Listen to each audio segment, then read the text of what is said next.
Bonsoir à tous. Je suis évidemment très heureux de vous accueillir encore une fois aussi nombreux. Et pour une fois, je vais commencer par vous féliciter. D'habitude, je râle parce que les gens ne s'inscrivent pas suffisamment à l'avance, ou alors ils oublient de se désister, mais cette fois-ci, ça a parfaitement marché. Et Sylviane, qui se sacrifie dans cette tâche difficile, m'a dit que pour une fois, tout était parfait.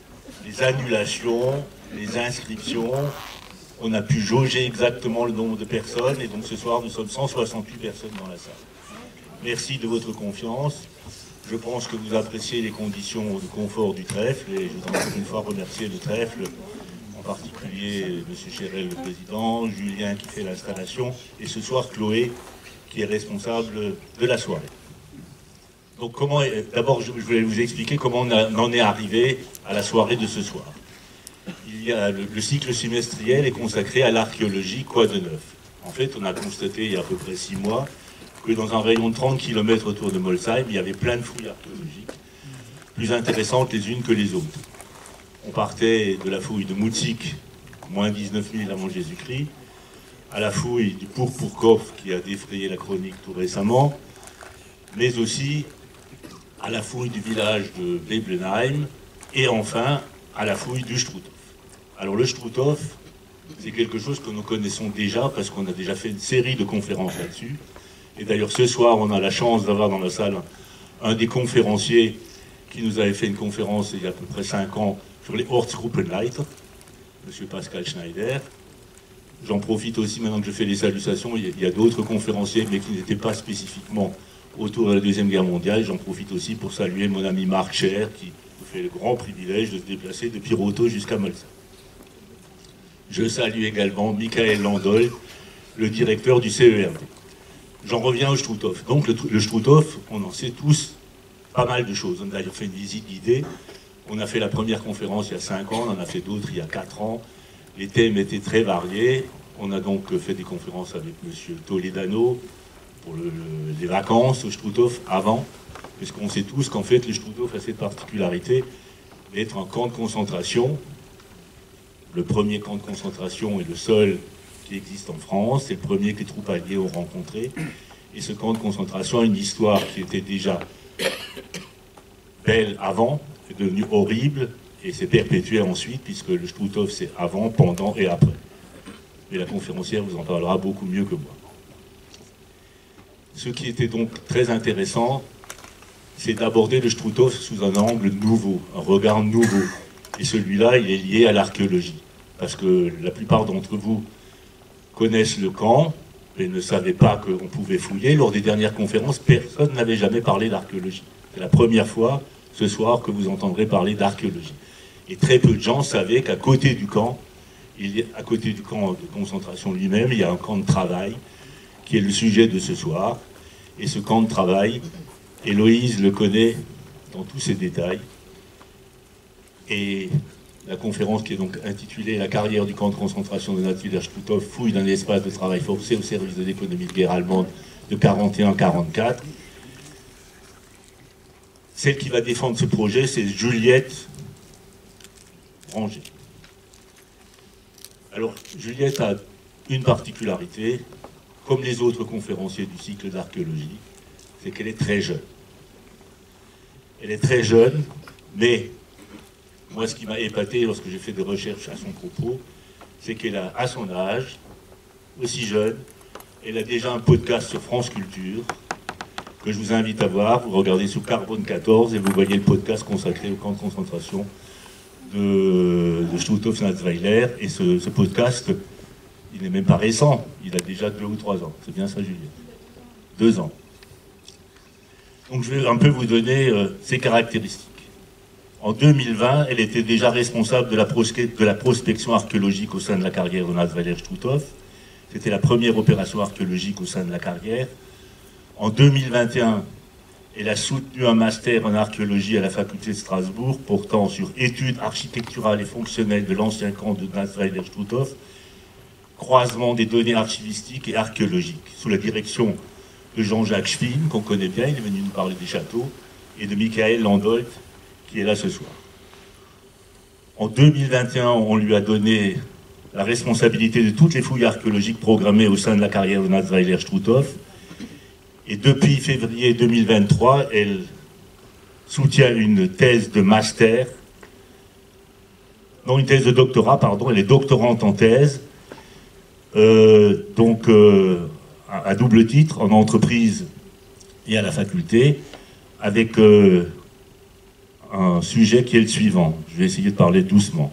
La place des camps de concentration dans l'économie de guerre allemande entre 1939 et 1945, comparaison entre le camp de Natzweiler-Struthof et le camp de Flossenbürg en Allemagne.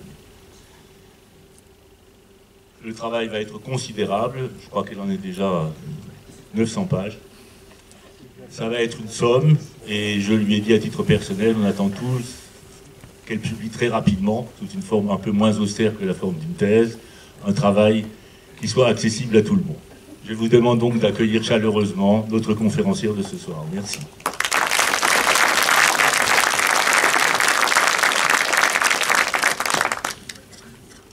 Bonsoir à tous. J'ai plus besoin de me présenter et il va falloir attendre jusqu'à 2026 pour ma soutenance de thèse. Donc je vous tiendrai au courant aussi d'ici là pouvoir faire un livre après avec mes travaux de thèse, mais il va falloir attendre un petit peu. Pour commencer, je vais vous expliquer les travaux archéologiques, le chantier de fouilles qu'on mène depuis 2020 au sein de la carrière de Natzweiler-Struthof. Et on va essayer de faire ça de manière chronologique, de commencer par le départ, quand est-ce qu'on a commencé à exploiter le granit à l'intérieur de cette carrière. Et à chaque fois, on va faire un aller-retour entre les données d'archives et les données archéologiques. Et on va commencer tout d'abord avec un peu des données générales sur la chronologie, sur les espaces du camp, et vous expliquer aussi un peu ce que c'est l'archéologie contemporaine, parce que comme on vous l'a dit juste avant dans l'introduction, c'est pas l'archéologie auquel on a l'habitude de penser. Alors, tout d'abord, une petite présentation des espaces du camp pour que vous puissiez vous repérer, même si normalement, dans la salle, je pense que vous connaissez tous le site du camp de Natzweiler-Struthof. Donc, c'est un camp qui, par rapport... Alors, déjà, toutes mes excuses pour le pointeur, je ne sais pas pourquoi ça fait ça, mais ça vous permettra de voir ce que je vous montre quand même. Alors, donc, le camp du Struthof, il est beaucoup plus petit que d'autres camps de concentration. Au total, on a seulement une vingtaine d'hectares, alors que d'autres camps de concentration sont beaucoup plus grands, c'est plutôt une centaine d'hectares. Ce qu'il a aussi de particulier, c'est que tous les espaces ne sont pas rassemblés au même endroit, et donc on compte déjà 3 espaces. Le premier ici, que les archéologues appellent le camp bas, qui est le premier camp où vont s'installer les déportés quand ils arrivent en mai 1941. C'est là où on a l'auberge, et en face, la dépendance de l'auberge, qui deviendra ensuite la chambre à gaz. Donc quand les premiers déportés vont arriver en mai 1941, ils vont installer les toutes premières baraques et une première clôture, et installer une sorte de petit camp qui après servira plutôt aux espaces techniques pour la SS, où c'est un endroit où on retrouvera le garage pour la SS, des ateliers, des espaces de stockage, des bureaux. Deuxième espace, qui est l'espace le plus connu, que nous les archéologues on appelle le camp haut, donc qui est l'endroit où les déportés étaient enfermés, avec une première petite clôture qui entoure les baraques dans lesquelles les déportés vivaient, dormaient, mangeaient, avec en bas du camp le crématoire et le bunker. Donc bunker qui servait d'espace d'enfermement avec des cellules pour les déportés qui enfreignaient le règlement du camp. Ensuite, une deuxième série de baraques, qui elles sont les baraques pour la SS, avec une autre clôture. Et le dernier espace, qui est celui qui est finalement le moins connu, mais qui est très important pour le camp du Struthof, c'est l'espace de la carrière. Donc pour vous repérer, on monte le long de la départementale comme si on allait au champ du feu. Et on a cet espace de la carrière qui est juste ici. Donc c'est sur tout cet espace qu'on va parler ce soir. On oublie un peu le camp haut, le camp bas, et on va se concentrer sur cet espace de travail. Je vous remontrerai après le plan au fur et à mesure.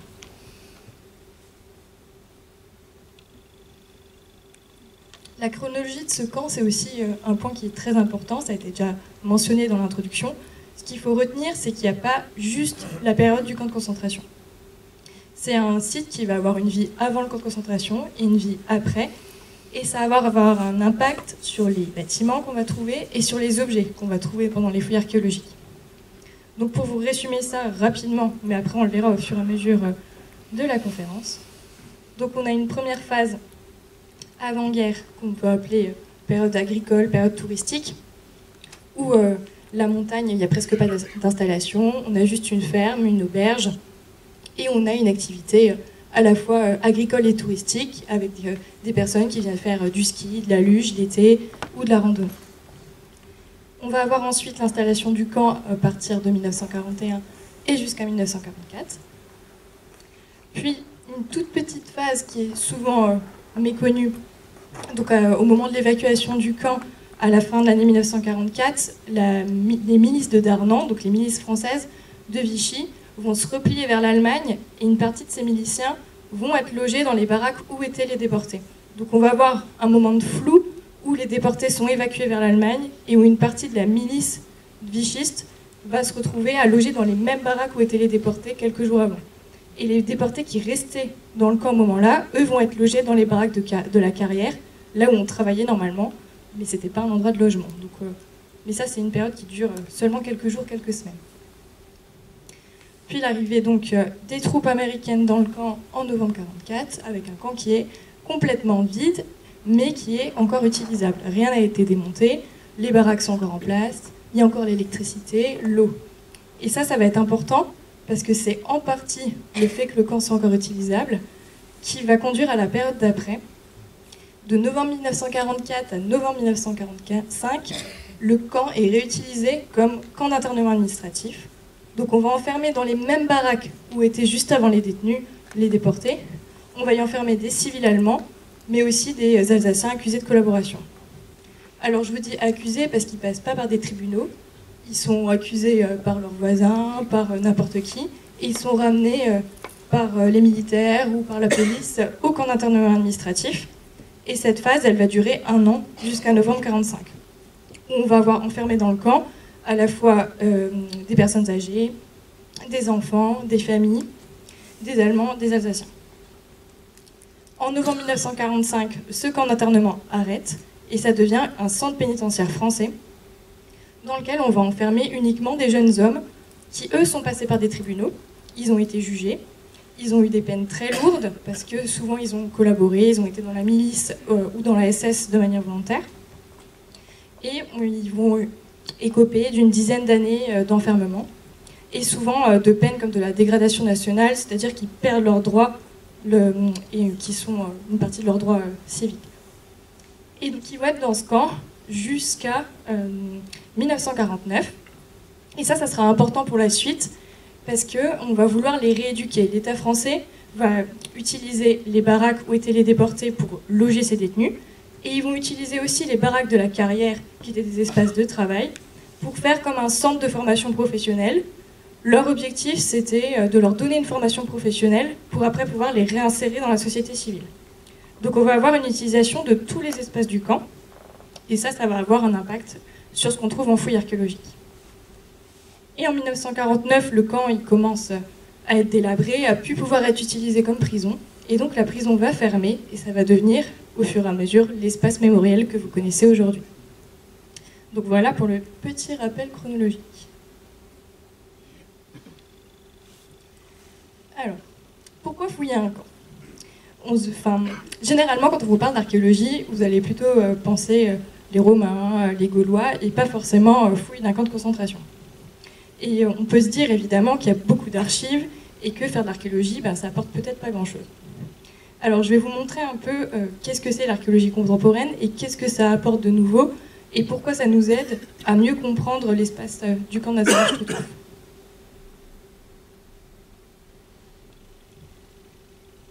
Alors, pour commencer, des opérations archéologiques dans des camps, ça se fait depuis une trentaine d'années, pas en France, mais un peu partout en Europe, surtout en Allemagne et en Pologne. Sur la carte que vous avez à l'écran, tous les petits points, ce sont des opérations archéologiques, soit des prospections, soit des fouilles, soit des relevés d'art, on va dire n'importe quel type d'opération archéologique, soit dans des camps de concentration, soit dans d'autres types de camps, comme des camps de prisonniers. Donc vous voyez qu'au total, sur la carte, on a environ 90 points, et qui sont majoritairement sur le territoire allemand parce que ce sont les archéologues allemands qui ont été un peu à l'origine de la discipline de l'archéologie dans des camps de concentration. En France, on s'y est mis un peu plus tard, ça fait seulement une dizaine d'années qu'on fait de l'archéologie dans des camps, et surtout, ce que vous pouvez voir sur la carte, c'est qu'en France, on a fait des fouilles dans des camps de prisonniers de guerre, plutôt que dans des camps de concentration ou d'autres camps de transit ou d'internement. Donc, on a un petit décalage sur la discipline, et donc en France, c'est une discipline qui est vraiment très récente. Et c'est pour ça qu'on en entend peut-être moins parler, et que c'est pas encore une archéologie, on va dire, normale, et auquel tout le monde pense.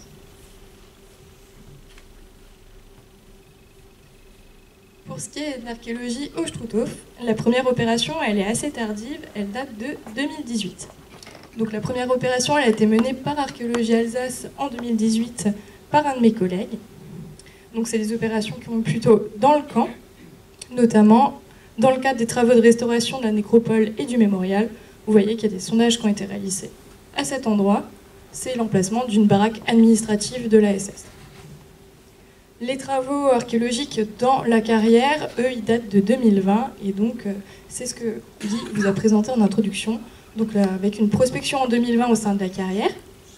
Parce que quand on est arrivé avec l'équipe en 2020, la carrière, elle était totalement recouverte par la végétation, on voyait plus du tout les bâtiments en béton. Et donc ce que nous on a fait pendant 3 semaines, c'est qu'on a beaucoup débroussaillé, coupé d'arbres, et surtout on essayait de savoir s'il y avait un intérêt de faire de l'archéologie dans cette carrière.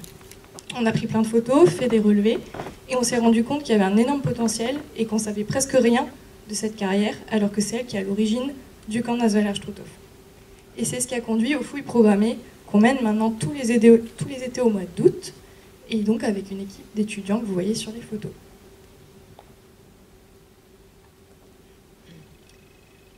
Pourquoi c'est intéressant de fouiller au Struthof?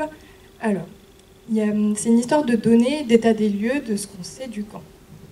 Vous pouvez vous dire qu'en fait on a plein de photos, qu'on a plein d'archives, et que finalement fouiller, enlever des centimètres de terre, ça n'apporte pas grand-chose. Ce qu'il faut savoir déjà, c'est l'état des données pour le camp Nassweiler-Struthof. Qu'est-ce qu'on a comme archives et qu'est-ce qu'on peut savoir avec les archives?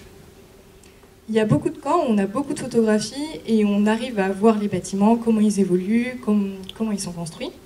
Pour le camp Nassweiler-Struthof, on n'a presque pas de photos. Ou en tout cas, des photos toujours concentrées dans certaines zones, et on a des zones où on n'a presque pas de photographie. Sur la carte que vous voyez à l'écran, qui est issue de mon mémoire, chaque carré représente le nombre de photographies dans la zone. Plus c'est en jaune clair, moins il y a de photographies, et plus ça tire vers le rose-violet, plus il y aura de photographies. Donc ce qu'on voit sur ce plan, c'est que la zone de la carrière, elle est complètement en jaune clair, donc ça veut dire que par carré, on va avoir seulement 1 à 5 photographies. Et les zones où on a beaucoup de photos, ce sont les zones qui sont un peu les symboles du camp Nassweiler-Struthof. Si vous tapez dans la barre Google Nassweiler-Struthof, les premiers bâtiments, les premières photos que vous allez voir, c'est ce qu'on retrouve aussi ici. Le portail d'entrée, le mémorial et la nécropole, le crématoire, et un petit peu le camp bas avec la chambre à gaz. Donc là, ça vous montre déjà qu'il y a une disparité des données. Et il y a des endroits où on va avoir plein de photos, on va réussir à voir comment les bâtiments évoluent, comment ils évoluent pendant le camp, comment ils évoluent après-guerre, pendant la période du camp d'internement administratif et du centre pénitentiaire, et comment ils évoluent aussi après, pendant la période mémorielle, avec les restaurations, l'impact du tourisme, des visites. Et il y a des zones où on ne va pas du tout réussir à le faire, parce qu'on va avoir presque pas de photographies. Donc ça, c'est un premier élément qui est important. Le deuxième élément important, c'est les témoignages, parce que la plupart du temps, quand on parle de camp de concentration, on pense évidemment aux témoignages des déportés. Pour le camp du Struthof, on a pas mal de témoignages, mais c'est une donnée qui est en partie biaisée à cause de l'état de la recherche. Donc là, actuellement, pour ma thèse, je suis en train de recenser les témoignages, à la fois les témoignages qui ont été publiés, tous les témoignages de déportés, vous allez avoir des livres qui ont été publiés, donc c'est souvent des noms que vous allez retenir et qui vont revenir. Donc eux, je les recense. Et aussi les témoignages des déportés dans les procès d'après-guerre.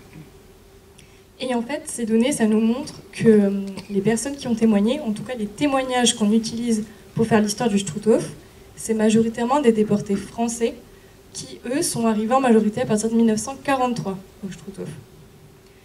pour rappel, les nationalités les plus importantes dans le camp, c'est d'abord les soviétiques et les polonais. Et donc en fait, on va avoir dans les témoignages une prépondérance des témoignages français, alors que ce ne sont pas eux qui sont le plus importants dans le camp, on va dire que ce n'est pas la nationalité qui arrive en premier.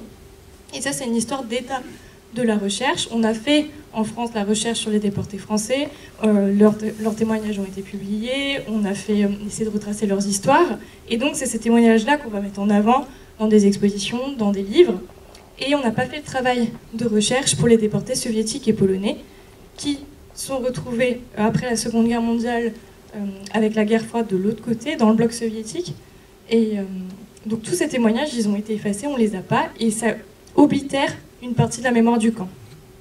Parce que de 1941 à 1943, on va avoir très peu de déportés français au camp du Struthof, majoritairement soviétiques et polonais, et eux, on n'a pas leur voix, on ne sait pas ce qu'ils ont dit. Et ça va avoir un impact sur ce qu'on sait de ce qui se passe dans le camp. Et vous le verrez que pour la carrière, c'est important, parce qu'en fait, on n'envoie pas les déportés français travailler dans la carrière pour éviter les échanges avec les civils. Parce que autrement, un déporté français qui va aller dans la carrière, il va pouvoir parler avec les Alsaciens civils qui travaillent aussi ici, et donc on va avoir un problème peut-être de fuite d'informations. Donc ça, c'était pour les témoignages. Et donc pour vous montrer que ce n'est pas une donnée qui nous donne des informations globales, et on va avoir des trous, des informations qui vont nous manquer. Là, je vous ai mis quelques exemples de témoignages par rapport à la carrière. Parce qu'en faisant du coup ma base de données, j'essaye de récupérer les témoignages sur la carrière pour essayer de savoir ce qui s'y passe. Parce qu'on sait très peu de choses. Et en fait, ce qu'on remarque dans les témoignages, c'est que les déportés témoignent, c'est des déportés français, mais ils témoignent d'un endroit où ils ne sont pas allés travailler. Donc on va avoir que des choses qui sont très vagues, qui sont très très floues. Ils vont dire oui, dans la carrière, on exploite le granit, on pousse des chariots, c'est lourd, ou après on va démonter des moteurs d'avion. Et donc ils vont nous donner une information qu'on avait déjà, et on n'aura pas d'informations techniques en plus, on ne saura toujours pas vraiment ce qui se passe dans cet espace de travail. Les autres témoignages qu'on peut utiliser, c'est les témoignages des ouvriers civils qui travaillaient aussi dans la carrière et qui jusqu'à maintenant faisaient aussi partie un peu des parts d'ombre du camp, des choses qu'on n'abordait pas. On reviendra plus en détail après, mais en 1941, avant même que les déportés ne commencent à travailler au sein de la carrière, c'est des civils alsaciens qui vont commencer l'exploitation du granit. Et donc ils vont avoir un rôle important dans cette exploitation économique, et ils vont connaître plein de détails sur la partie technique de l'exploitation, et c'est des choses qui jusqu'à maintenant n'avaient pas été prises en compte pour faire l'histoire du camp.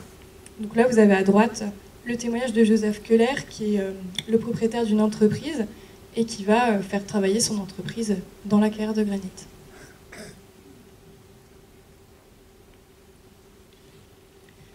Donc maintenant que vous avez un peu ces éléments de départ, maintenant on va prendre l'historique dans l'ordre et on va avancer chronologiquement pour voir d'abord l'exploitation de granit et puis le démontage de moteurs d'avion. Alors, petit plan de la carrière pour que vous repériez au fur et à mesure. La départementale qui monte au champ du feu est là. Ici, on rentre dans la carrière. Et donc vous pouvez voir que c'est un espace qui est enclos d'une clôture et dans lequel il y a toute une série de bâtiments. En jaune, ce sont les bâtiments qui n'existent plus aujourd'hui. Et en bleu, ce sont les bâtiments qui existent encore, en tout cas en partie. C'est ceux où il reste les fondations en béton ou des traces qui nous permettent de dire qu'ils sont là. Donc vous voyez déjà qu'il y a une partie des bâtiments de la carrière qui ont totalement disparu et donc on peut faire l'étude que d'une partie de ces bâtiments. Pourquoi ces bâtiments ont disparu ? Parce qu'après-guerre, en 1949, quand le centre pénitentiaire ferme ses portes, le terrain, il appartenait à la commune avant-guerre, et donc on va rendre à la commune de Natzwiller ce terrain. Et on va lui rendre aussi en partie les bâtiments. Et la commune qui, en 1949, on est au début des années 50, c'est pas les mêmes questionnements actuels par rapport à la mémoire, va vouloir récupérer son terrain sans bâtiment, sans baraque dessus, et pouvoir lui redonner sa fonction de base et oublier un peu le passé de Caen qui est rattaché maintenant au village de Natzwiller. Et donc ils vont faire une vente aux enchères des baraques en bois. Une partie des baraques vont être achetées par des particuliers, vont devenir des garages, des baraques de jardin, des écoles, plein de choses différentes. Et ensuite, ils vont passer avec un bulldozer et enlever une partie des fondations en béton. Donc toutes ces baraques en jaune que vous voyez sur le plan, leurs élévations en bois ont été vendues, et ensuite on passe un coup de bulldozer sur les fondations en béton. Les autres, leurs élévations en bois ont été démontées, mais leurs fondations en béton sont restées en place, et donc ça nous permet de les étudier.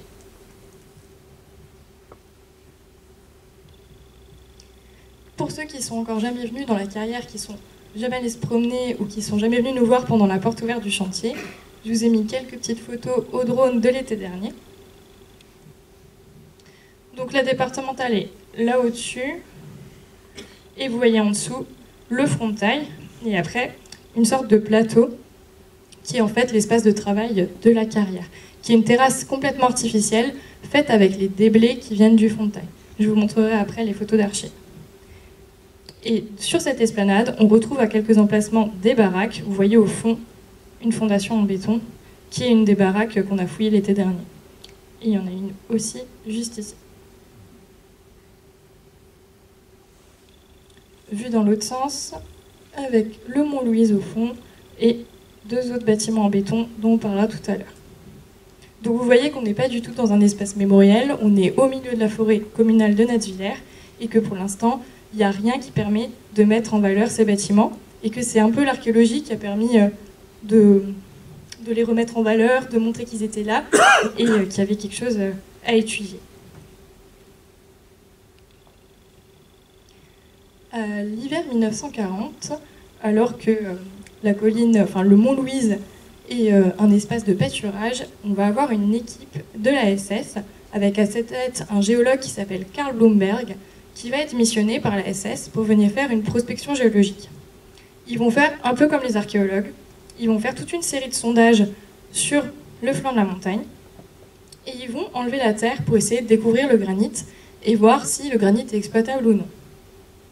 Donc cette mission de la SS, ils vont recruter des civils de la vallée de la Bruche, ils vont les faire venir avec eux, leur faire enlever la terre et eux ils vont faire leur expertise géologique.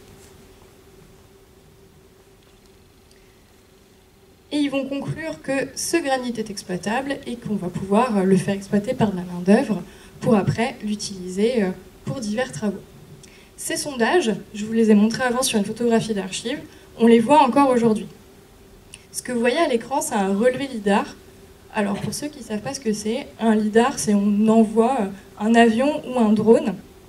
Il va faire un survol de la zone qu'on veut étudier, envoyer des ondes vers le sol, et ça va rebondir au niveau du sol, puis remonter vers un boîtier qui est embarqué, et ça va permettre de relever les micro-reliefs du sol, et d'avoir une carte topographique avec toutes les micro-variations du sol, qu'on ne pourrait pas forcément apercevoir à l'œil nu si on était debout à l'endroit qu'on voulait étudier. Et donc là, ce que vous pouvez voir, la carrière est là. C'est vraiment pénible ce truc. Voilà. Alors, à cet endroit-là, on en a un. Je vais mettre le plan d'après. Voilà. Zoom de la carrière.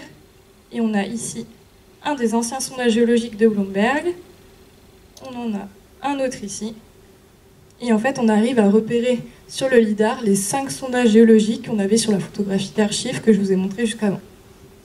Donc archéologiquement, on arrive déjà à voir la première étape du camp Nazoller-Struthof, alors que le camp n'est même pas encore ouvert. On arrive à voir cette prospection géologique de l'hiver 1940.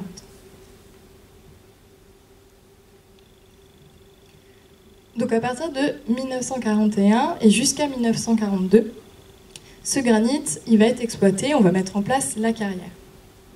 Je vous ai d'abord mis à nouveau les photographies d'archives et un dessin. Sur la photo, vous voyez un système de wagonnets avec des rails qui permettait d'évacuer tout ce qui ne pouvait pas être utilisé, donc la terre, les petits blocs de granit dont on ne pourrait rien faire. Et sur ce wagonnet, c'est écrit DEST. Alors, c'est quoi la DEST? DEST, ça veut dire Deutsches Erd- und Steinwerke. C'est l'entreprise des pierres et terres allemandes. En fait, c'est une entreprise de la SS qui va s'implanter dans les camps de concentration et qui va utiliser la main-d'œuvre présente dans les camps, donc les déportés, pour faire de la production économique. Donc vous allez voir tout au long de ce que je vais vous présenter qu'il y a un vrai lien entre enfermement, internement de déportés pour des raisons politiques et idéologiques, et l'utilisation de ces personnes pour l'économie de guerre, pour faire de la production. Donc la DEST, elle va s'implanter au camp du Struthof, mais aussi dans d'autres camps, à Flossenburg, à Mauthausen. Et ils vont faire de la production soit de blocs de pierre, soit de briques, qui vont ensuite être envoyés dans le Reich pour faire diverses constructions. Donc ici, au Struthof, leur objectif, c'est d'exploiter ce granit rose, et on verra plus tard pourquoi faire. Au tout départ, je vous l'ai dit, il y avait des civils donc, qui travaillaient dans cette carrière. Les déportés, ils vont arriver en mai 1941 au niveau du camp bas, et on va leur faire plutôt les premières installations, construire les premières baraques, construire les accès, les routes. Et ils ne vont pas venir tout de suite travailler dans cette carrière. C'est d'abord les travailleurs civils alsaciens venant des villages alentours qui vont exploiter en premier ce granit et implanter les premiers bâtiments, les premières installations techniques. Les effectifs de travailleurs que vous voyez à l'écran, ça c'est une donnée qui est assez nouvelle. Donc tout ce qui est en rapport avec le travail, la carrière, c'est des choses qui n'avaient pas été étudiées. Avant, quand vous regardiez dans des publications sur le Struthof, la partie carrière, ça faisait quelques lignes. On vous disait juste, oui, les déportés exploitaient le granit, et après ils démontaient des moteurs. Donc là, avec les travaux archéologiques, puis mes travaux de thèse, on est en train de remuer un peu les archives, et ça permet d'avoir plus de données sur ce travail qui était fait dans la carrière. Ce que vous voyez sur le graphique, c'est alors en jaune les salariés, donc ça va être ces travailleurs civils, et en orange également, il y a une distinction qui est faite entre salariés et employés civils, mais retenez que c'est les civils de la vallée, et en bleu les déportés. Et donc vous voyez qu'on a environ 160 civils qui travaillent jusqu'à avril-mai 1942. Donc c'est eux qui vont faire les premières installations. Et à partir de mars 1942, les déportés arrivent dans la carrière. Ils vont être au départ 200, puis 300, le chiffre va varier. Et c'est l'arrivée des déportés qui va conduire à la chute du nombre de civils. Vous voyez qu'à partir de juin 1942, on n'a plus qu'une soixantaine de civils. Donc on va avoir une inversion. Au départ, on a beaucoup de civils et pas de déportés. Puis les déportés vont être amenés dans la carrière pour travailler et on va faire chuter le nombre de civils qui travaillent à l'intérieur.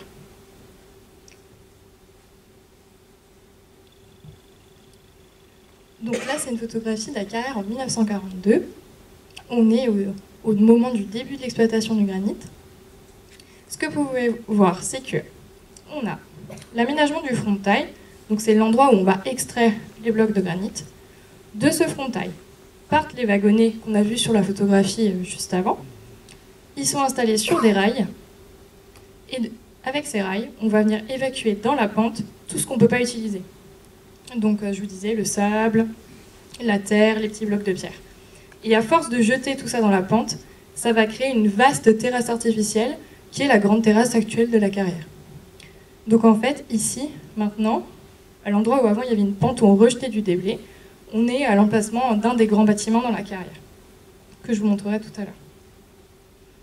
Encadré en rouge, vous voyez qu'il y a deux bâtiments. C'est les deux tout premiers bâtiments qui sont construits dès le début de l'exploitation, qui sont des bâtiments plutôt de cantines, d'espaces administratifs pour les civils et les gardiens SS. Ces bâtiments, ils existent encore aujourd'hui. En tout cas, on a encore leur fondation. Vous pouvez voir sur la photo drone, donc on a un mur extérieur qui dessine le contour du bâtiment, et à l'intérieur toute une série de plots en béton qui servaient à fixer les lambourdes pour mettre le plancher ensuite par au-dessus. Donc on a une sorte de vide sanitaire et au-dessus un plancher en bois. Sur ces plots en béton et ce mur extérieur venait se fixer une baraque en bois, donc qui était préfabriquée et qui venait se fixer avec des attaches métalliques au niveau des murs en béton. Voilà, donc ça c'est pour les deux premiers bâtiments qui pour l'instant n'ont pas été fouillés. On les a relevés, pris en photo, mais on n'a pas encore fait de fouilles à leur niveau. Donc on a parlé du nombre de personnes qui travaillent dans cette carrière, entre 41 et 42. Je vous ai montré les premiers bâtiments. Maintenant on va parler un peu de cette production de granit. Donc jusqu'à peu de temps, on ne savait pas du tout donner de chiffres, de volume, de combien de blocs de granit sortaient de cette carrière. Là, grâce à des rapports de la DEST qui sont conservés aux archives à Berlin, on arrive au moins à donner les chiffres de la production entre juin 1942 et décembre 1942. Sur le premier graphique en haut, vous avez en bleu les Werksteine, donc ça va être les pierres de taille, des gros blocs. Et en orange, c'est écrit Wegebau und Wasserbaustoffe, ça va être du concassé, du tout venant qui est utilisé pour faire des terrasses, pour faire des chemins. Et donc vous pouvez voir que majoritairement, finalement, ce qui sort de cette carrière, c'est pas des beaux et gros blocs pour faire des monuments, mais plutôt du tout venant, du concassé pour faire des chemins. Et on a, en septembre 1942, un pic de production avec 51 mètres cubes de blocs de taille et à peu près 900 mètres cubes plutôt de concassé. Donc déjà, ça nous donne un indice que finalement, c'est pas une carrière qui va produire beaucoup de blocs de taille, mais qui va plutôt, surtout produire beaucoup de concassé. Le deuxième graphique en dessous, il donne un peu un indice sur est-ce que la carrière elle tourne, est-ce qu'elle fonctionne. Ça donne les chiffres entre la production et la vente de granit. En bleu, c'est la production par mois, et en orange, la vente. Et donc vous voyez qu'on est à peu près à l'équilibre à chaque fois, et ce qui n'est pas vendu le mois d'avant, souvent on a un rattrapage le mois d'après. Donc là, ce qu'on sait avec ces chiffres, c'est qu'on a une carrière qui fait surtout du concassé, et c'est une carrière qui fonctionne. On n'a pas du granit qui reste en stock et qui n'est pas vendu. Tout ce qui est produit est vendu de manière assez rapide. Donc ça donne déjà un peu des indices économiques sur le fonctionnement de la carrière. Qu'est-ce qu'on trouve archéologiquement de cette production de granit? Je vais vous montrer qu'on a des petites traces, des indices, mais que finalement, pour l'instant, on n'a quand même pas grand-chose. Alors, premièrement, on trouve de temps en temps des outils dans les sondages qu'on réalise. Là, vous avez un ciseau de taille de pierre qui a été trouvé l'été dernier, donc qui servait à dégrossir la pierre pour faire des blocs. Et ça fait partie d'un des rares outils de taille de pierre qu'on a trouvé dans la carrière.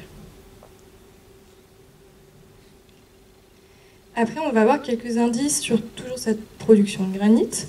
Donc là, pour l'instant, on a fait le cheminement. Je vous ai montré combien on faisait en volume, combien de personnes y travaillaient, qu'on le vendait, ce granit, mais je ne vous ai pas dit exactement ce qu'on en faisait et où est-ce qu'il allait. La question qu'on se posait jusqu'à maintenant et qu'on se pose encore en partie, c'est où est-ce qu'il va le granit? Une fois qu'on l'a produit, que les ouvriers ont travaillé, que les déportés ont travaillé, on a du concassé et des blocs de pierre, mais où est-ce qu'ils vont partir? Pour l'instant, on sait surtout qu'il y a une utilisation interne au sein même de la construction du camp, qui est très importante. Il y a deux photos qui sont ici. C'est des vues macro, des compositions de béton des bâtiments de la carrière. Et en fait, ce qu'on s'aperçoit, c'est que dans les bétons qui ont été coulés au sein de la carrière, il y a tout le temps du concassé de granit à l'intérieur. Donc on a une utilisation sur place, on produit du concassé de granit et après on l'utilise dans la construction des bâtiments du camp. Donc on a une grosse utilisation en interne. Utilisation aussi en interne pour faire l'ensemble des chemins. Tous les chemins qui ont été construits au sein du camp du Struthof, pour partir depuis Natzwiller, pour monter jusqu'au camp bas, puis aller ensuite jusqu'au camp haut, puis ensuite jusqu'à la carrière.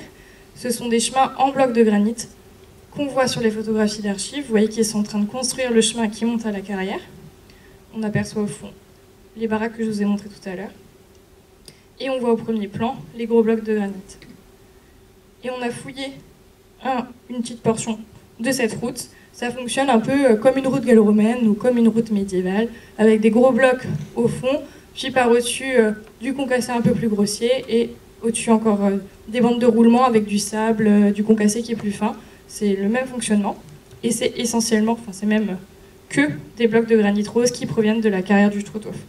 Donc déjà, rien qu'en volume, c'est assez énorme. J'ai pas encore fait le calcul, essayer de faire une estimation de qu'est-ce que ça représente, mais vous voyez déjà qu'on a quand même une grosse utilisation de ce qui est produit dans le camp pour construire le camp. Dernière utilisation, on a quelques traces de blocs, des blocs qui ont été taillés et qui ont été abandonnés sur place dans la carrière. Là, vous avez quelques exemples. Ce pas des blocs qui sont très très grands, ils vont faire à peu près 1 mètre sur 30 cm et on a une utilisation qui est plutôt pour faire des marches pour rentrer à l'intérieur des baraques. Donc ça, c'est une des rares attestations de la fabrication de blocs et pas seulement de concassés. Et dernier point, finalement, est-ce qu'ils vont ailleurs que dans le camp, ces blocs? Jusqu'à maintenant, on ne savait pas. dans les articles anciens sur la carrière des recherches qui avaient été faites, c'était souvent mentionné pour faire des monuments Berlin ou des choses comme ça, mais sans preuve dans les archives. Là, récemment, dans les comptes rendus de la DEST, on trouve 2 mentions qui donnent 2 destinations pour ces blocs. Le château du Wewelsburg, qui est le château de la SS, et la ville de Nuremberg. Il n'y a pas plus de précision. C'est mis ville de Nuremberg, mais on ne sait pas pour quel bâtiment, on ne sait pas combien de blocs pour faire quoi. Pareil pour le château, c'est mis qu'ils vont venir acheter des blocs pour le château du Wewelsburg, mais on ne sait pas pour faire quoi dans le château. Donc ça fait partie des pistes. Les infos, elles datent d'il y a quelques mois, quand on est en train de rédiger le dernier rapport de fouille. Et donc peut-être que l'année prochaine, on saura vous en dire plus. Mais pour l'instant, c'est des pistes pour aller dans les archives. Mais qui montrent en tout cas qu'il y a quand même des blocs qui sont partis à l'extérieur du camp. Donc là, on a fini pour la partie exploitation du granit. Et on va passer à une deuxième phase, à partir de 1943, où la carrière elle va devenir un espace industriel pour démonter des moteurs d'avion.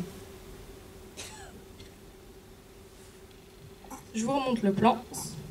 Donc je vous ai dit tout à l'heure, quand je vous ai montré la photo d'exploitation de la carrière, qu'on n'avait que 2 bâtiments. Les 2 bâtiments que je vous ai montrés, c'est les 2 baraques en bleu qui sont ici. Et tous les autres, ils n'existaient pas.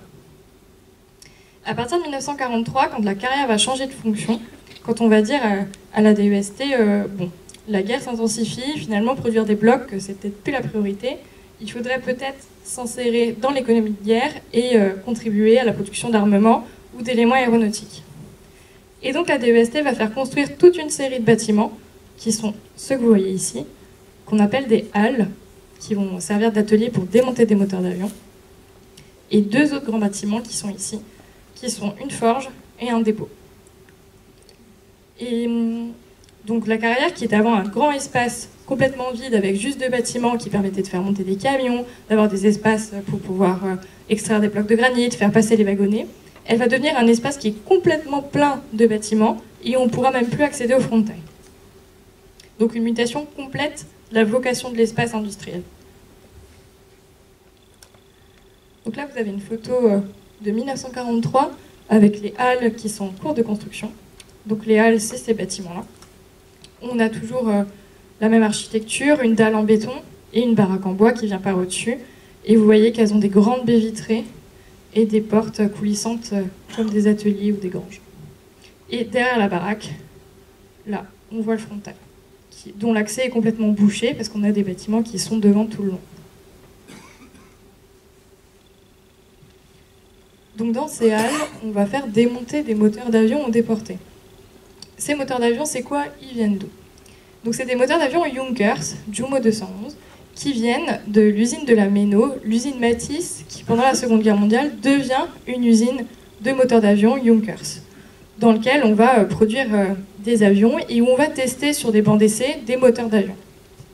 Certains de ces moteurs d'avion, ils ont déjà été utilisés, on va les tester sur les bancs d'essai pour les vérifier, et ils vont avoir des petits problèmes, ils ne fonctionnent plus correctement.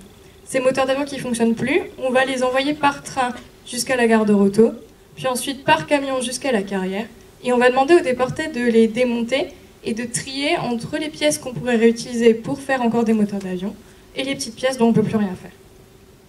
Et donc là, vous voyez à côté de la halle numéro 6, tout un stockage de moteurs d'avion, dont celui de devant, qui est sur une sorte de chariot à roulettes qui permet de les transporter. Ces moteurs, je ne vous les ai pas dit, mais ils vont principalement sur des avions, des bombardiers, sur des Junkers 87 ou 88, donc plutôt sur des gros avions bombardiers, pas sur des chasseurs. Dans les archives, qu'est-ce qu'on voit? Donc, depuis le début, je vous dis, on n'a presque pas de photos de la carrière. En fait, toutes les photos que vous voyez dans le diapo, c'est les seules photos qu'on a. Donc vous aurez vu à peu près tout le corpus des photographies de la carrière en 1 heure. Donc sur les photos que vous avez là, on voit des caisses de conditionnement de moteurs d'avion et sur lesquelles on repère bien, vous voyez sur la photographie là, le logo Junkers. Le logo Junkers, c'est à la fois une sorte d'hélice et de petits bonhommes qui lèvent les bras vers le ciel. Et on retrouve dans les manuels de Junkers exactement la même caisse.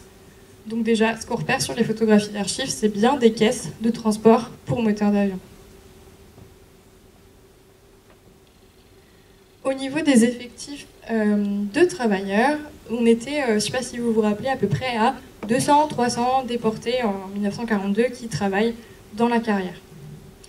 À partir de 1943, donc on est là, on va avoir une nette augmentation et on va passer à 400, puis 600 et puis jusqu'à 800 déportés qui vont travailler au sein de cette carrière, tout en baissant toujours le nombre de civils qui sont à l'intérieur.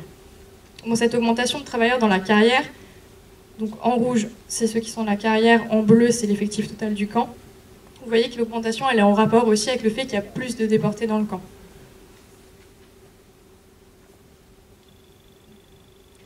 Là, on va regarder deux bâtiments qui sont en lien avec cette phase de 1943 à 1944 et le démontage de moteurs d'avion. On va faire toujours un aller-retour entre les photos d'archives et les données archéo. On va commencer par la forge, donc qui est à l'extrémité nord de la carrière, qui est un très grand bâtiment qui fait 50 mètres sur 12, à peu près 500 mètres carrés, qui est le bâtiment que vous avez ici. Cette forge, elle est installée à côté du concasseur de la carrière, c'est ce que vous avez là.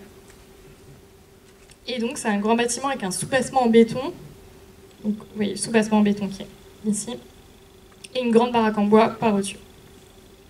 C'est à peu près les seules photos du bâtiment qu'on a. On n'a pas de plan interne de la forge, on ne sait pas comment l'espace est divisé. On n'a aucune photo de l'intérieur du bâtiment pendant la période du camp de concentration ou après-guerre. Et donc quand on est arrivé avec le chantier en 2020, on savait que ce grand bâtiment en béton dont il restait les soubassements et un étage, c'était un bâtiment de forge, en tout cas qu'il était désigné comme ça sur des plans. Mais on ne savait pas plus. On n'avait aucune idée de l'organisation interne, de comment ça se passait, de combien il y avait de foyers de forge à l'intérieur, tout ce genre de détails pour comprendre comment ça fonctionnait et ce que faisaient les déportés. Donc on a commencé à fouiller, on a fait plusieurs sondages dans le bâtiment en 2021-2022, et l'été dernier on a décidé de vider tout l'étage du bâtiment. Donc vous voyez qu'il y a un premier étage en béton qui est encore conservé, dans lequel on a fait des dessins, où à l'intérieur on a encore toutes les pièces, mais il n'y a plus d'installation, il y a les empreintes électriques au mur, mais pas plus que ça. Et on a le sol du deuxième étage, là où il y avait une baraque en bois par au-dessus, et où la baraque en bois a disparu. Cette baraque en bois elle a été démontée dans les années 60, et depuis la forêt elle a repris ses droits, et il y a une couche d'humus qui s'est composée et qui fait à peu près 5 à 20 cm. Et donc on a décidé d'enlever cette couche d'humus sur les 500 mètres du bâtiment, et on est revenu un peu aux techniques plutôt des préhistoriens, si vous avez vu ça plutôt avec Héloïse sur la conférence sur Mutsik, et on a fait tout un système de carroyage. Donc on a fouillé le bâtiment par petits carrés de 2 mètres sur 2, et donc on a fait environ 130 carrés dans tout le bâtiment. L'objectif c'était de pouvoir localiser les objets qu'on avait trouvés. Parce que je vous ai dit, la couche elle fait 5 à 10 cm, et en fait dans cette couche d'humus de 5 à 10 cm, il y a tout qui est mélangé à l'intérieur. D'habitude, quand on fait de l'archéologie, on a toutes les couches qui se superposent, et on dit tel objet vient de telle couche qui est au-dessus, en dessous de telle autre couche. Et on arrive comme ça à dire, bah, ça c'est plus ancien, ça c'est plus récent, parce qu'on arrive à faire la stratigraphie. Nous, dans notre cas, on n'a qu'une seule couche d'humus, tout est brassé dedans, il fallait qu'on trouve un moyen de savoir d'où nos objets venaient. Donc le système de carrés, qui sont numérotés, ça permettait de dire d'où venait chaque objet. Chaque objet était raccroché à un numéro de carré. On est revenu, je vous le disais, un peu aux techniques des préhistoriens pour faire du contemporain. Et ça a permis également de faire des sauts de prélèvement de terre dans chaque carré pour essayer de voir s'il y avait des traces de métallurgie dans le bâtiment, donc des petits restes de métal, des petites scories, des bâtitures qui seraient en lien avec le travail du métal, la forge. Une fois qu'on a enlevé toute la terre, ça a permis une deuxième étape, c'est-à-dire de voir le sol du bâtiment. L'objectif, c'était aussi de découvrir la dalle pour voir si on avait des emplacements de machines-outils, voir si on avait des emplacements de réseaux électriques. C'était de pouvoir faire un plan finalement de ce bâtiment, savoir combien il y avait de pièces, est-ce qu'on arrivait à donner des fonctions à ces pièces. Et donc ça, vous avez une vue drone de la fin de la fouille de l'été dernier, où on voit qu'on a des empreintes au sol, on voit qu'il y a différentes pièces qui se dessinent, différentes zones avec des activités différentes. Donc ça a permis de renseigner un peu le fonctionnement du bâtiment.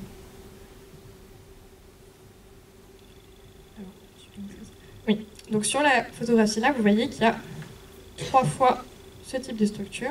Donc c'est une table de forge. Donc on a 4 tables de forge, 3 dans une grande pièce et une isolée dans une petite pièce.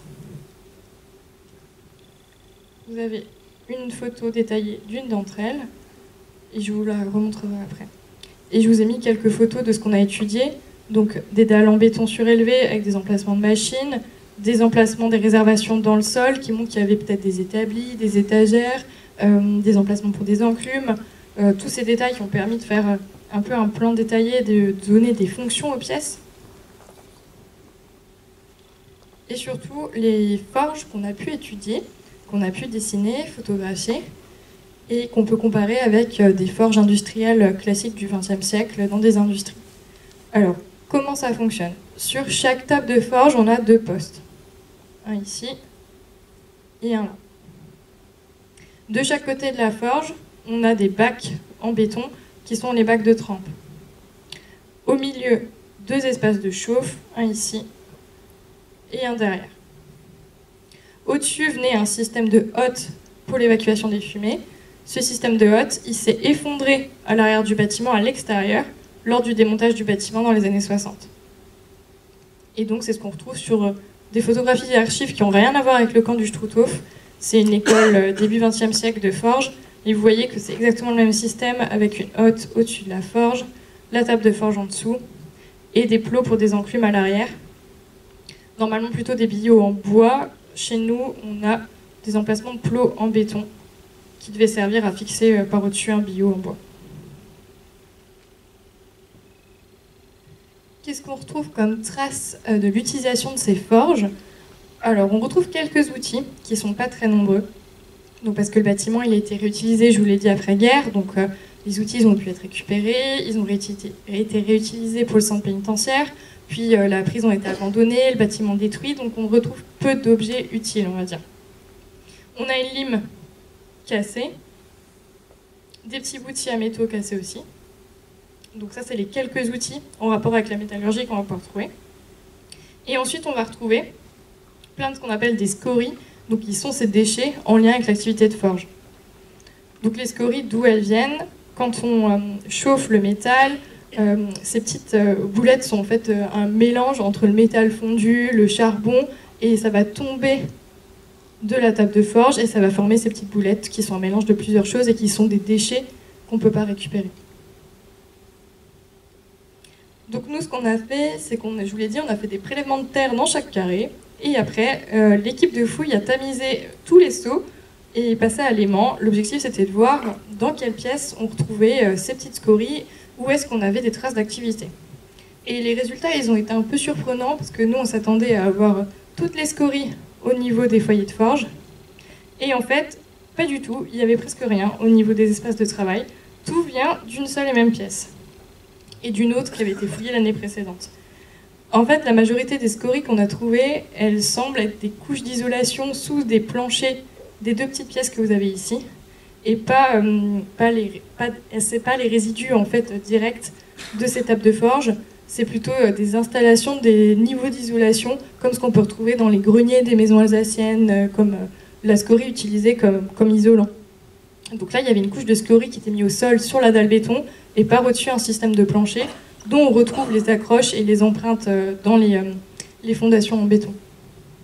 Donc, premier résultat qui était pas ce qu'on attendait, mais qui donne quand même des informations sur la méthode de construction du bâtiment et la fonction de certaines pièces, parce que ça permet de confirmer que les petites pièces du milieu qui sont ici, qui avaient des planchers, c'est plutôt des petites pièces de bureau pour les contremaîtres, oui, des petites pièces de bureau.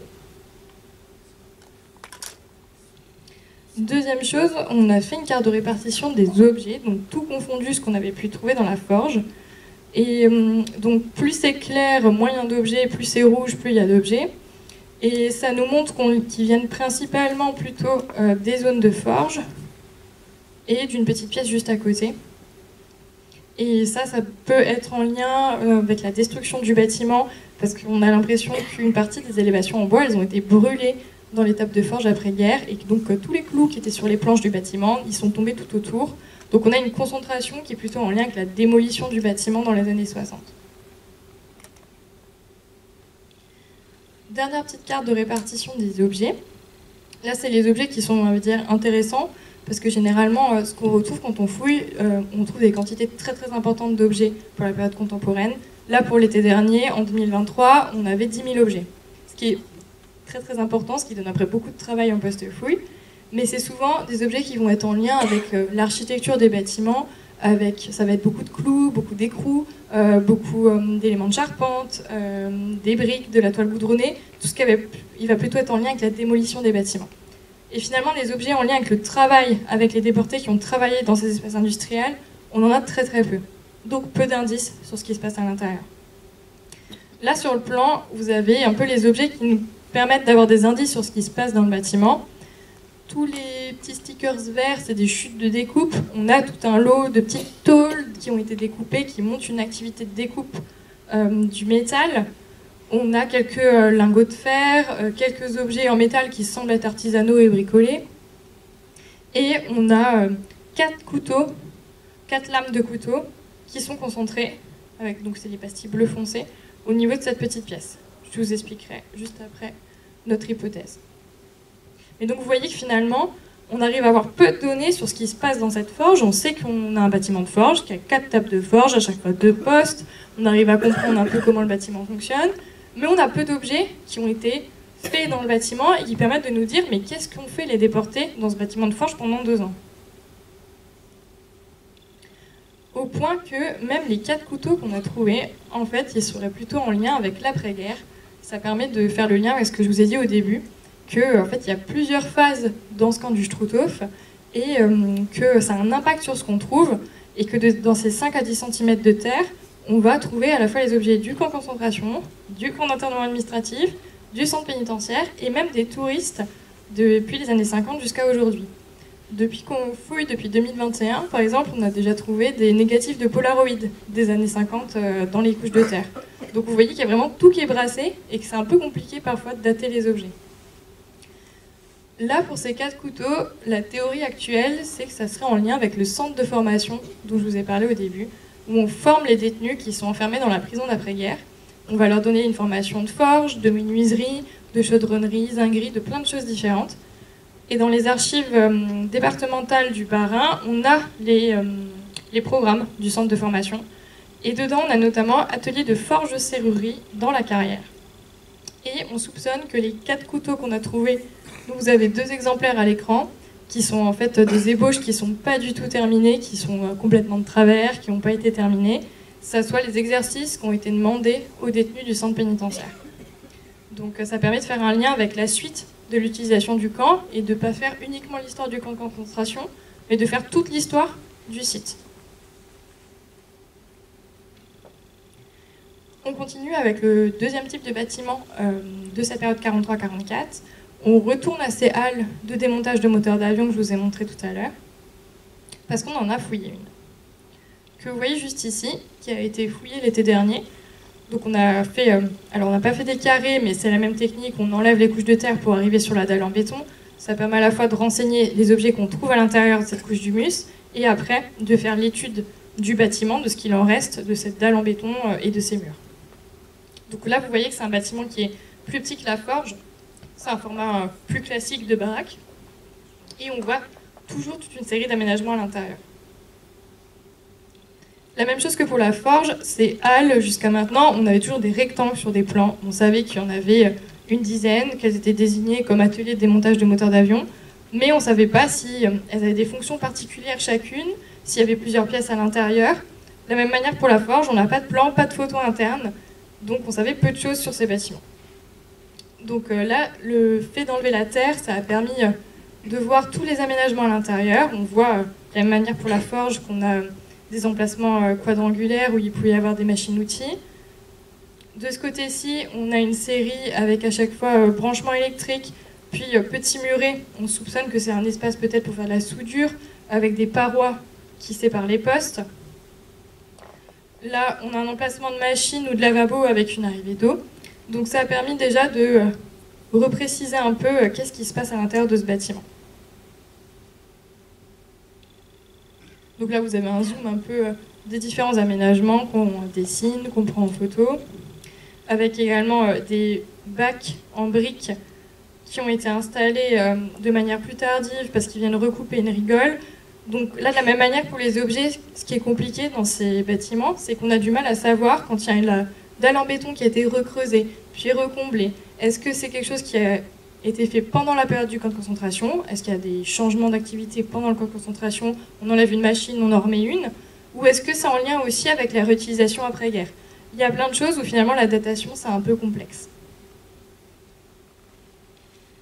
Donc là, vous avez encore un exemple avec un emplacement de machine, l'arrivée électrique, et à gauche, un plan qui vient des archives de la carrière, où on voit une perceuse à colonne qui est normalement le type de machine-outil qui était installé dans ces bâtiments.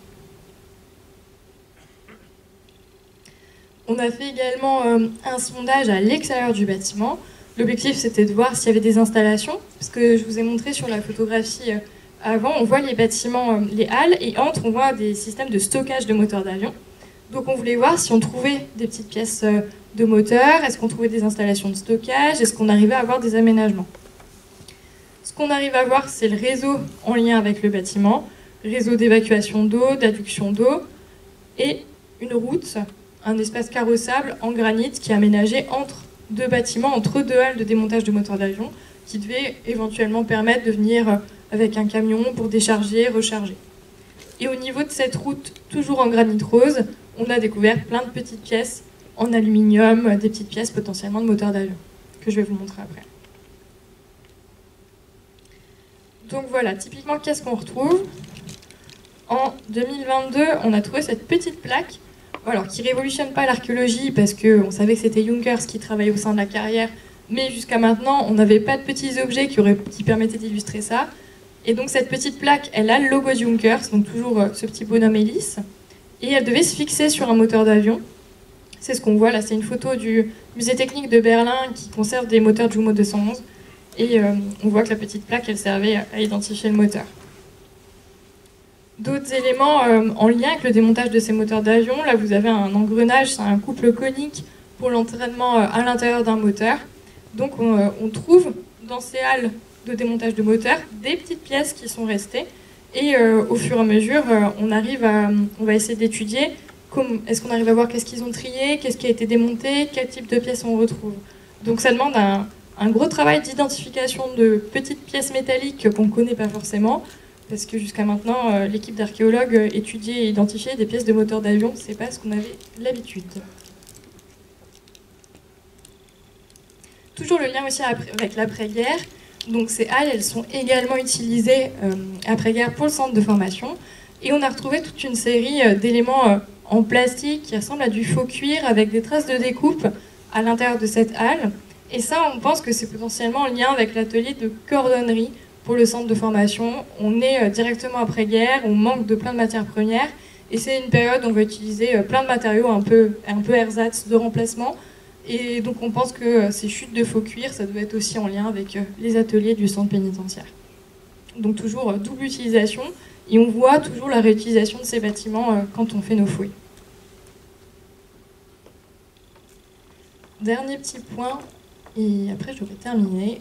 Donc je vous disais, ils démontent des moteurs d'avion, ils trient entre ce qui est bon et ce qui n'est pas bon. Donc jusqu'à maintenant, on n'avait pas trouvé l'endroit où ils jettent les petites pièces qui ne peuvent plus réutiliser.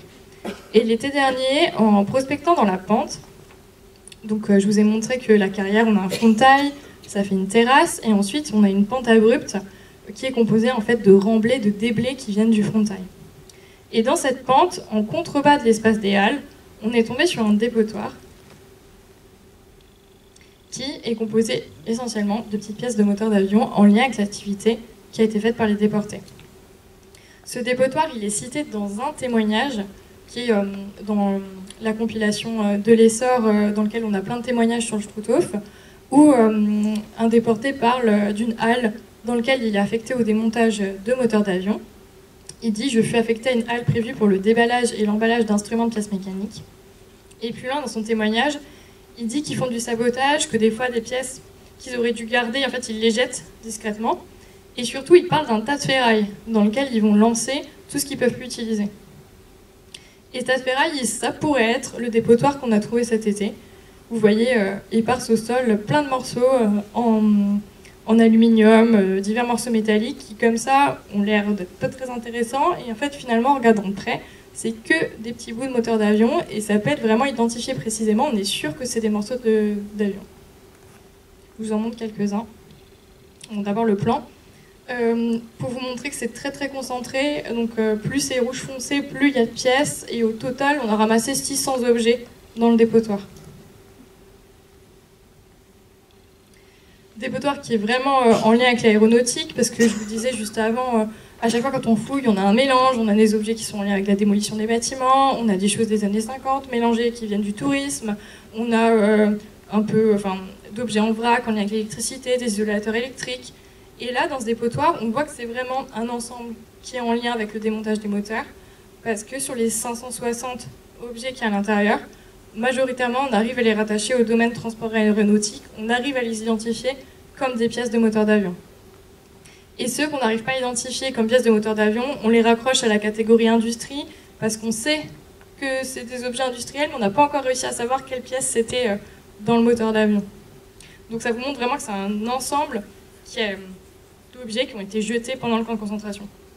Et c'est pas quelque chose en lien avec de la démolition après-guerre. Donc quelques exemples. Vous voyez un ressort qui comme ça a l'air de rien, et qui sur le terrain on n'était pas sûr de pouvoir identifier ce que c'était.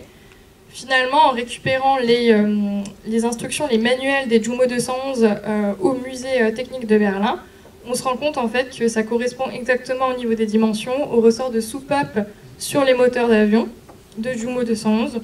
Donc on sait exactement où ça va sur le moteur et qu'est-ce que c'était, et on arrive exactement à les identifier. Et ce qu'on arrive à voir dans notre corpus de pièces, c'est qu'on a des pièces qui viennent de plein d'endroits du moteur d'avion. Je vous montre d'autres exemples. On a, pareil, des petits crochets qui, comme ça, ont l'air d'être rien du tout, et qui, en fait, correspondent exactement au modèle des crochets qui sont vissés sur les moteurs d'avion. Et en fait, c'est des mousquetons qui permettent ensuite, avec des filins et un système de grue, de lever les moteurs, de les mettre dans leur caisse de transport, puis, quand ils arrivent au bon endroit, de les ressortir de leur caisse de transport. L'autre petit objet à côté, c'est un filtre un filtre à huile qui vient aussi d'un moteur d'avion. Et donc vous voyez qu'à chaque fois, on a ce petit objet qui a l'air de pas grand-chose et on arrive à le retrouver sur les manuels et à comparer les dimensions et à savoir que c'est exactement ça. D'autres petits exemples qui, là, nous posent des questions. C'est deux petites plaques avec des instructions techniques qui sont des plaques d'instruments qui étaient dans des moteurs d'avion, enfin non pas dans des moteurs d'avion, dans des avions justement, et qui étaient plutôt en lien avec des instruments qui sont fixés au niveau du tableau de bord. Il y en a un des deux qui donne la vitesse, le nombre de tours par minute, et l'autre qui est en lien avec un thermomètre au niveau du moteur. Le seul problème que ça nous pose, c'est que normalement on était censé avoir juste des moteurs d'avion qui arrivent jusqu'à la carrière et qui sont démontés. Et là, en fait, on a des éléments d'instruments qui sont plutôt au niveau du tableau de bord et qui n'ont rien à voir avec ce qu'on était censé avoir dans la carrière. Donc ça pose des questions. Est-ce qu'ils montent que des moteurs ou est-ce qu'il y a d'autres choses qui sont démontées, réparées au sein de la carrière? Dernier petit élément, toujours en lien avec cette activité de démontage. Vous avez peut-être entendu parler des galeries souterraines qui sont à côté de la carrière. Ces galeries, elles sont juste ici, à l'est de la carrière. Donc ces trois galeries que vous voyez là, vous voyez qu'elles ne sont pas du tout linéaires. Elles forment des angles, elles font à peu près 60 mètres de longueur toutes les trois. Leurs entrées, elles sont au niveau du frontail, elles sont un petit peu plus loin que l'espace clôturé de la carrière.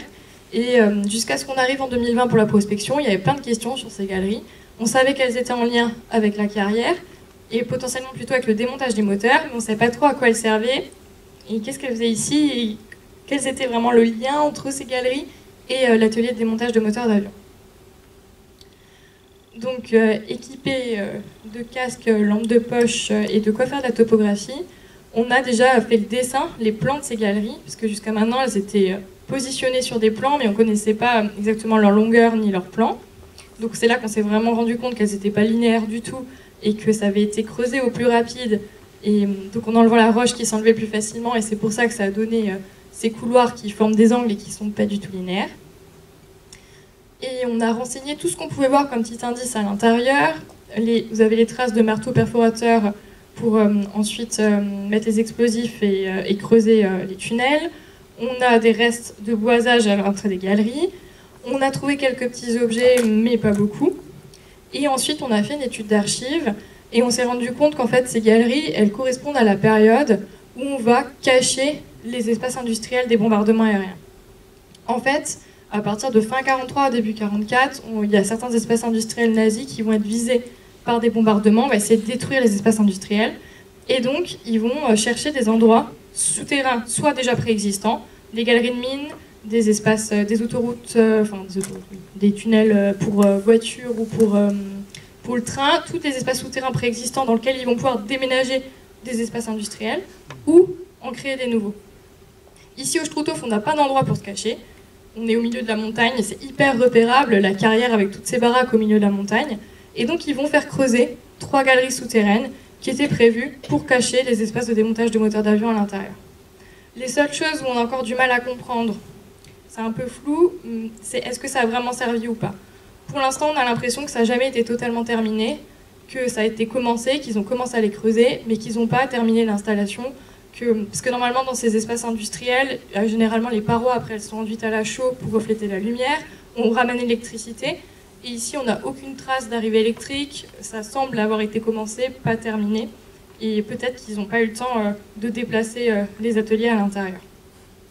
Et dans les quelques témoignages qui en parlent, je vous disais, c'est un peu compliqué les témoignages sur la carrière, on mentionne le creusement des galeries, et certains déportés disent que ça a servi d'abri anti-aérien quand il y avait des alertes, mais on ne parle jamais que les ateliers ont été déménagés à l'intérieur.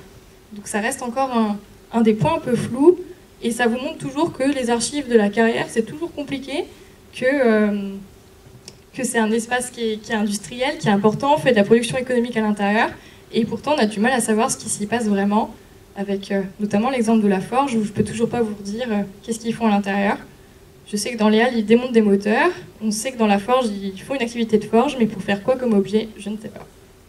Donc voilà, ça vous a montré un peu le panel de ce qu'on fait depuis 2020, avec la recherche d'archives et la recherche archéo. Et pour conclure, je vous dirais que l'équipe de fouilles est là au mois d'août l'été prochain, du 4 août au 6 septembre, et que si vous voulez venir nous voir sur le terrain, on fait une porte ouverte samedi 24 août de 13h à 17 ou 18h. Voilà, merci à vous.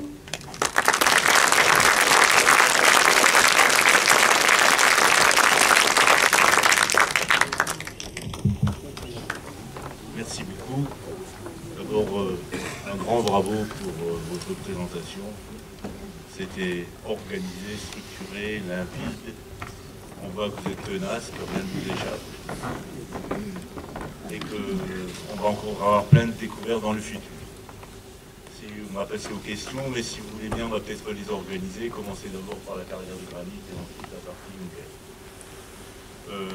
Moi, personnellement, j'ai une question pour commencer. Vous avez dit que l'objet de la construction du camp, c'était la recherche de granit rose. Finalement, c'est un échec, puisque vous nous avez montré que la production n'était pas extraordinaire, le résultat de grandes pièces de granit n'était pas extraordinaire, et que l'essentiel du concassé a été utilisé sur place. Donc, quelque part, le génie allemand et le génie nazi ont mal évalué au départ. Enfin, je ne sais pas, c'est une conclusion personnelle, mais je ne sais pas ce que vous en pensez.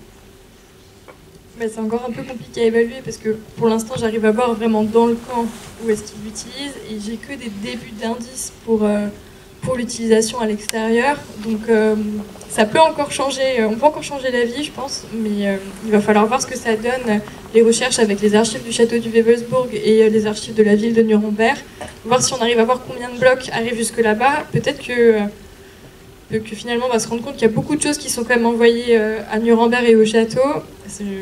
Et c'est vrai que pour l'instant, avec l'état des données et l'état de la recherche, ça donne l'impression que tout est utilisé dans le camp et qu'il n'y a presque rien qui part, et que finalement l'objectif économique il n'est pas là, parce que l'objectif c'est de vendre normalement ce granit, et que s'il est utilisé en direct dans le camp, ça ne fonctionne pas trop finalement. Oui.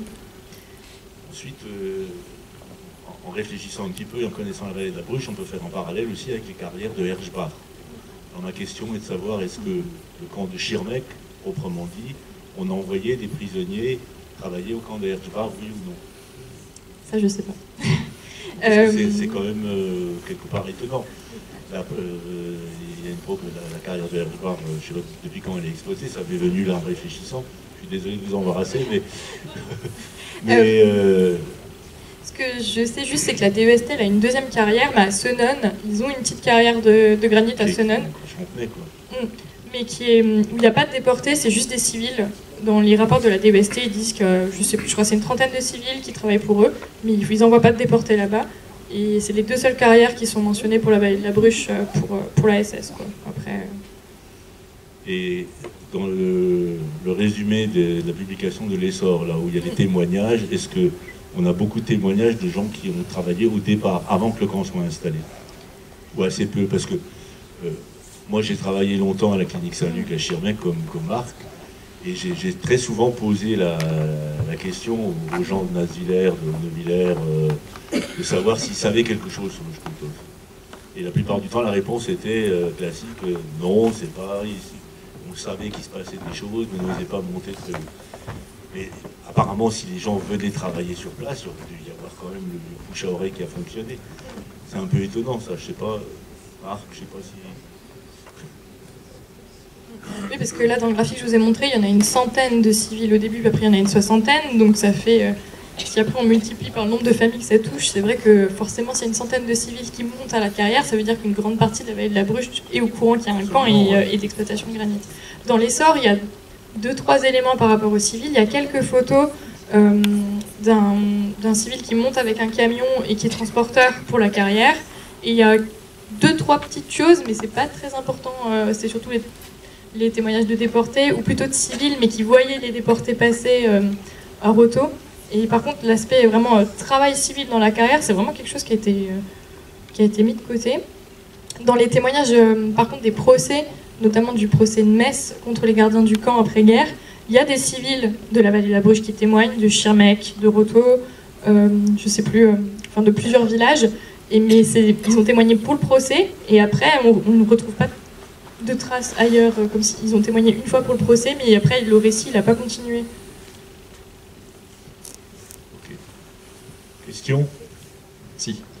Par rapport à la présence au début de gens des pays de l'Est, par rapport à la présence des gens des pays de l'Est, les déportés venus de Pologne et de Russie, est-ce qu'on peut espérer trouver dans des archives de ces pays-là quelque chose? Est-ce qu'on a déjà pu commencer une recherche ou est-ce que c'est sans espoir? On pourra, Mickaël pourrait répondre aussi à cette question. Est-ce qu'il n'y a pas un sujet de master qui pourrait être fait? Tu veux le micro? Hop là. C'était juste pour dire, effectivement, c'est un gros problème dans l'historiographie du camp, parce que ça s'appelle Centre européen du résistant déporté, mais c'est plutôt Centre français du résistant déporté. Dans ce qu'on explique aujourd'hui, on part toujours des témoignages des Français. On ne parle même pas des Alsaciens mosellans. On ne prend jamais leurs témoignages dans le camp. Parce qu'après la guerre, il y a eu la guerre froide, il y avait les déportés de l'Est qui sont retournés chez eux, ceux qui ont survécu, et on a le Shkoutov, le Konrad a vraiment catalysé toute la mémoire des déportés néerlandais, belges, français, luxembourgeois, et on n'a pas du tout fait ce travail de collecte de témoignages de l'Est, ce qui pose problème, parce que est-ce qu'on peut faire l'histoire du Shkoutov que sur les témoignages d'une minorité de personnes qui étaient dans ce camp, et les Allemands aussi, parce que les premiers déportés au Shkoutov, c'était le premier convoi de 600, c'est des politiques allemands, et il y a des choses. Alors, pour répondre à la question, au-delà des problèmes de langue, d'accessibilité, les déportés, les anciens déportés polonais et soviétiques, ils ne sont pas plus bêtes que les Français, ils ont écrit des livres, ils ont témoigné. Il y a des sociétés d'histoire locales qui ont dû écrire dans les histoires de village, il y a des choses qui existent. Alors on a fait un petit test avec Juliette, tu te rappelles, il y a 3-4 semaines, un peu plus peut-être.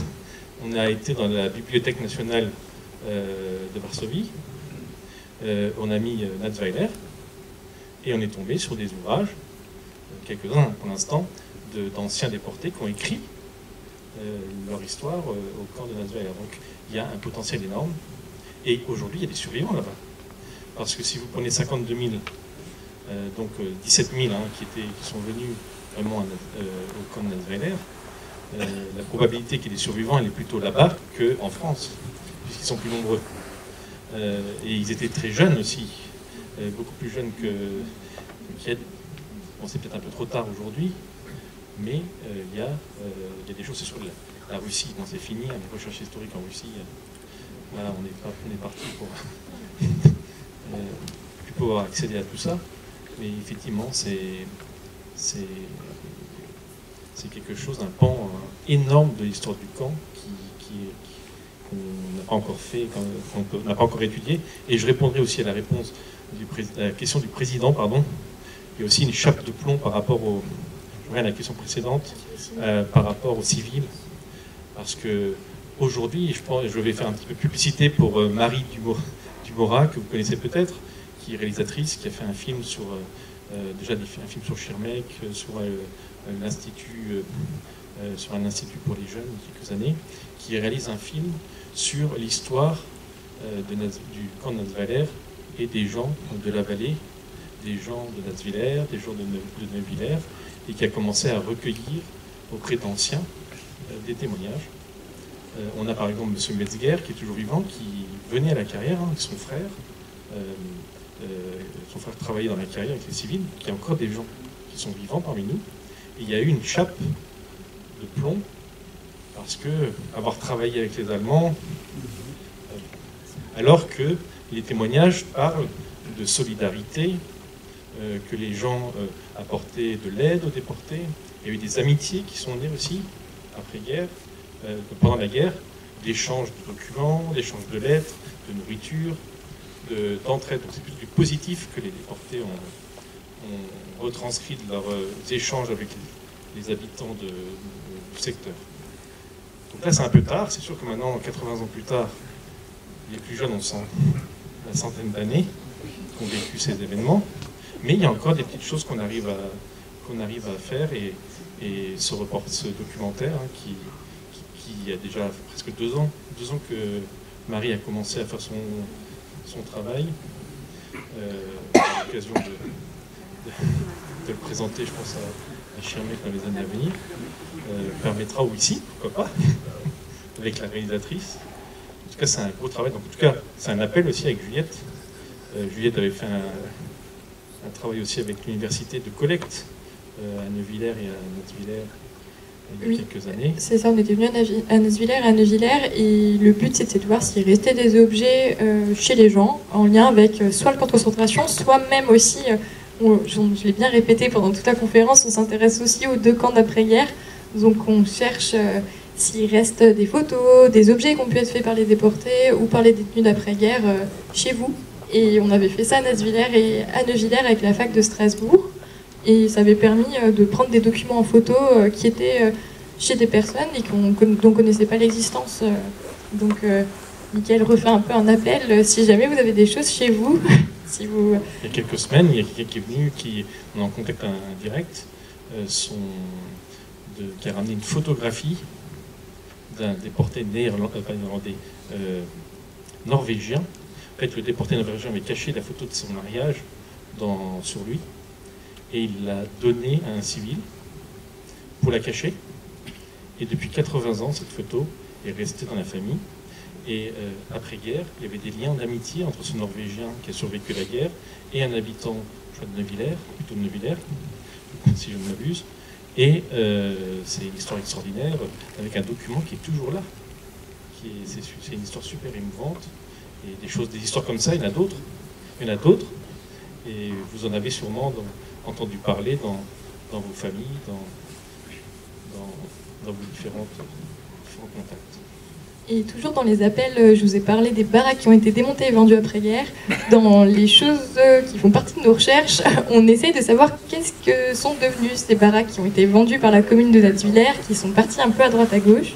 On arrive au fur et à mesure là, à en retrouver quelques-unes, ou en tout cas avoir des pistes d'endroits où elles ont pu atterrir.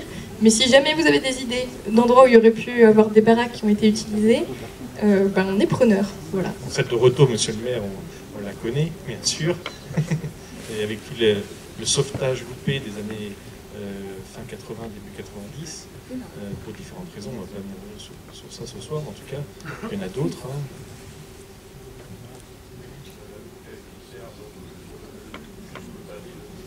Ce que vous avez dit, voilà, celle de Roto il y a quelques jours à Bar en Bar, tout près du restaurant La Pizzeria, là, il y a une baraque de Schirmeck en fait qui est là. On passe devant tous les jours. Elle est juste magnifique. Hein. C'est une baraque. Je mets ma main dans le feu qu'elle est de Schirmeck. Tu vois où elle est Oui, je vois. Ouais, tout à fait. Exactement le modèle du camp de Schirmeck. Ok, d'autres questions? Allez-y, allez-y. Je retourne à ma place. J'arrive. Alors pour Monsieur le Président, je confirme que la carrière d'Herschbach a été utilisée par des internés dans le camp de Schirmeck-Vorbrück. Et on trouve trace dans le livre de Charles Bénet qui s'intitule « Du Struthof à la fronte libre » et qui relate entre autres l'évasion de Martin Winterberger. Je voudrais poser une question à Juliette. En face du bâtiment de la forge, il y a un autre bâtiment qui est un bâtiment de stockage. Dans le bâtiment de la forge et dans le bâtiment de stockage, il y a 2 décrochés. Est-ce que vous confirmez qu'il y aurait eu peut-être un transborder qui permettait de transporter les pièces d'un bâtiment à l'autre? Oui, effectivement, les deux bâtiments ils sont sur le même modèle avec un système de couloir extérieur et avec 2 ouvertures dans le couloir. Et entre ces 2 ouvertures dans les bâtiments, on retrouve dans chacun des bâtiments une petite pièce bureau. Et en fait, il y avait un système de palans qui reliait les 2 bâtiments avec chaque fois un bâtiment, une pièce bureau qui permettait de contrôler le palan dans les 2 bâtiments. Et ça permettait de faire un échange, d'envoyer ce qui était stocké dans le bâtiment en face vers la forge, puis après de faire un retour de la forge vers le bâtiment stockage. On le voit du coup architecturalement parlant parce qu'on a ces ouvertures dans les parapets des 2 couloirs et cette symétrie entre les 2 bâtiments. Et on le voit aussi sur 2 photos d'archives qui sont très floues, mais on arrive à deviner un filin et un système de palans qui relient les 2 bâtiments. Merci. En ce qui concerne les baraquements, alors il y a des baraquements qui ont été donnés ou vendus. La commune de Grèce-Villers, pendant de nombreuses années, a utilisé un des bâtiments venant du Struthof comme salle des fêtes et salle des associations.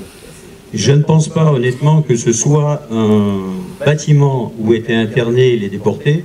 Je pense plutôt qu'il s'agit de bâtiments extérieurs qui étaient dévolus à la SS. Merci. J'ai vu au musée de Walbourg des plans croquis de baraques qui sont, je crois, SS Bauamt, qui sont donnés pour être originaires de la vallée de Schirmeck.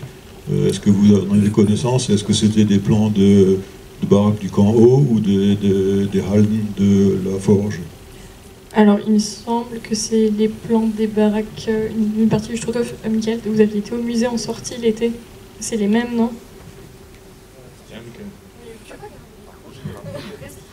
Valbourg, et c'est d'ailleurs des copies, c'est des documents qui sont super connus. Hein. Il n'y a rien d'inédit à Valbourg. C'est des baraquements du camp haut, voilà, qui sont sous une vitre. Oui, pardon, ils sont sous une vitre quand il y a une table qui vient du camp, une table en bois, et il y a quelques récépissés de colis de mémoire. Et il y a ce plan, et je me demande si c'est pas. C'est l'infirmerie, non? C'est le Revire, mais c'est un document hyper connu. Ouais. Une autre question? Sinon, moi j'en ai une. Comment se passait l'organisation d'une journée normale? D'abord, il fallait aller du camp jusqu'au lieu de travail. Ensuite, il y a le problème de l'alimentation, qui devait arriver donc probablement par les prisonniers. Quand on sait le plaisir, le sadisme qui existait dans le transport des aliments dans le camp traditionnel, le camp haut, est-ce qu'il y avait la même chose là, ou est-ce qu'on respectait davantage les travailleurs, entre guillemets? Est-ce qu'on sait quelque chose de tout ça? Alors le quotidien c'est toujours un point compliqué parce qu'on revient toujours sur ce problème de témoignage où j'ai pas beaucoup de témoignages directs de déportés qui ont vraiment travaillé dans la carrière. Ce qu'on sait c'est qu'ils descendent pas manger au camp, ils restent à la carrière à midi et il y a des déportés qui sont affectés aux cuisines, qui vont remplir les bouteillons, ces espèces de grandes gamelles métalliques qu'on a retrouvées d'ailleurs en fouille dans un dépotoir en 2021. Et donc ils remplissent ces grosses gamelles et elles vont être montées à la carrière et les déportés qui travaillent à la carrière font leur repas sur place. Après, ce qui est vraiment organisation de la journée, comment ça se passe, qu'est-ce qu'ils font exactement. Même la question de c'est quoi la division du travail entre un déporté et un civil, qu'est-ce que fait le déporté et qu'est-ce qu'il ne fait pas, qu'est-ce que fait le civil et qu'est-ce qu'il ne fait pas, ça fait partie des choses qui sont encore un peu compliquées. Je suis en train d'essayer de démêler, mais pour l'instant, la journée typique d'un déporté qui monte à la carrière, qu'est-ce qu'il va faire exactement comme travail, c'est un peu compliqué. Mais en tout cas, il va monter à pied jusqu'à la carrière, il va travailler, manger son repas sur place, retravailler, puis redescendre après pour l'appel. Et dans le camp lui-même, est-ce qu'on a une idée de la façon où les détenus ou les déportés appréciaient le fait d'aller au camp ou de pas aller au camp? Est-ce que c'était un privilège ou une charge? La carrière, dans les témoignages, c'est soit mentionné plutôt comme quelque chose de dur. Par contre, parce que c'est à l'extérieur, il faut porter des charges lourdes a priori. Et par contre, le démontage de moteurs d'avion, après, ça a l'air d'être assez apprécié parce qu'on est à l'intérieur, dans une baraque qui est chauffée. Et donc ça veut dire que c'est un travail qui est au moins au sec à l'intérieur dans un bâtiment et qui a l'air d'être un peu protégé. En tout cas, dans les témoignages qui parlent des ateliers de démontage de moteurs d'avion, ça a l'air d'être un poste où on veut aller travailler dans les baraques ateliers. Okay. Encore une question, est-ce qu'on a des documents qui relatent le passage de la phase granit à la phase Juncker? Est-ce qu'on explique pourquoi tu nous as dit que c'était lié à la conjoncture, à l'économie. Enfin, je vais essayer d'envelopper un peu tout ça, mais... Il faudra venir à ma soutenance de thèse en 2026. Oui, je viens. Alors, vraiment, la partie transition, pour l'instant, c'est encore un peu compliqué. On va dire que la partie exploitation du granit, je commence à réussir à rassembler beaucoup de choses et à trouver les documents administratifs. Et par contre, à partir de 1943, au moment où il y a la bascule, j'ai du mal à trouver les documents de la DEST. Donc là, pour l'instant, c'est encore un peu le flou. Donc j'ai pas trop d'éléments pour l'instant pour ça. Il faudra refaire une autre conférence plus tard. D'accord. On la programme dès à présent. Est-ce qu'il y a encore des questions? Ok, s'il n'y a plus de questions, je vais vous donner quelques informations pour les conférences à venir. Donc la prochaine conférence a lieu le vendredi, je crois, 17 mai. Et le sujet de la conférence est toujours dans le cadre de l'archéologie Coin Neuf. Le sujet de la conférence, ce sera le village disparu de Biblenheim. Et c'est encore un jeune qui viendra nous parler, qui s'appelle Bastien Prévost, je crois. Oui, c'est ça. C'est ça. Cette conférence sera précédée à 19h de l'Assemblée Générale de la Société. Donc vous êtes invités, pour nous témoigner votre soutien, à venir aussi à l'Assemblée Générale, l'Assemblée Générale annuelle, qui aura donc lieu à 19h le 17 mai, suivi de la conférence. Début juin, je crois que c'est le 8 ou le 9 juin, le samedi avant les élections européennes, nous allons faire notre sortie de printemps à Dangolsheim.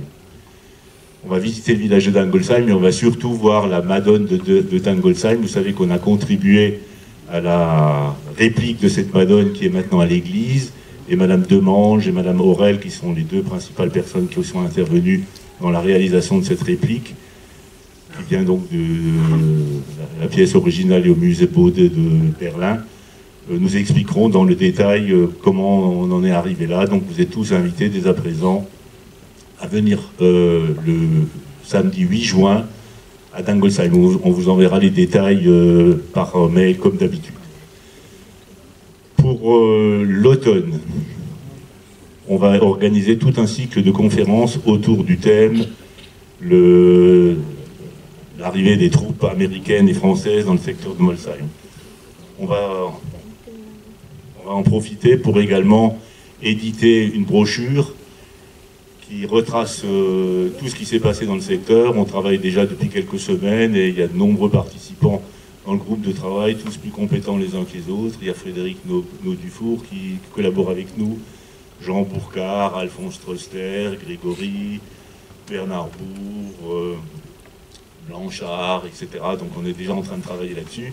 Et on va organiser toute une série de conférences qui commencera par la première, ce sera la conférence de Jean Bourcard sur son livre « Le général de l'Estrin, premier chef de la résistance française, de l'armée secrète », avant Jean Moulin. Et ensuite, il y aura une série de conférences sur l'arrivée des troupes, sur l'état de la population, enfin, on fait tout un programme qui durera 6 mois, jusqu'à la fin de l'année. On commencera en automne, donc au mois de septembre, début septembre, on ira voir le musée de Valbourg, tous ensemble, pour qu'on sache de quoi on parle quand on parle de différents engins militaires, d'armes utilisées, des armes françaises, des armes de la 2e DB, etc. Donc la sortie de printemps se fera à Valbourg. Entre l'automne et maintenant va aussi paraître le livre Auberge et aubergiste à Molsheim.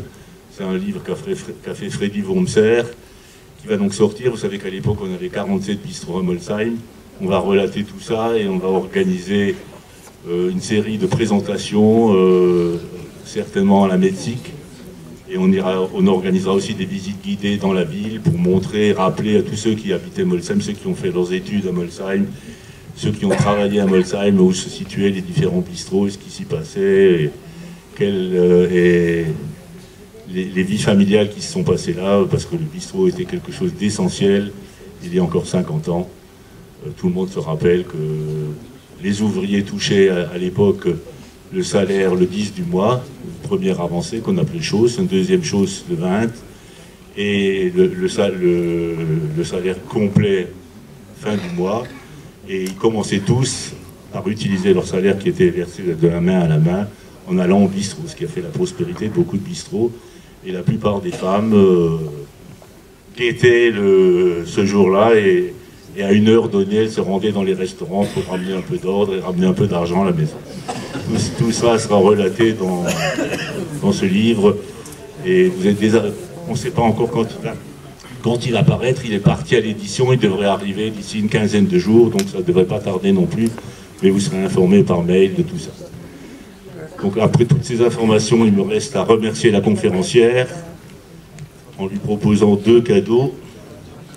Comme d'habitude, Molsheim est une cité viticole, donc un certain nombre de bouteilles de vin de Molsheim et 2 livres, un qui s'appelle Molsheim à l'époque du Reichsland et durant la Première Guerre mondiale, c'est donc avant la période, et l'autre sur les usines Trippelwagen et la fabrication des voitures amphibies.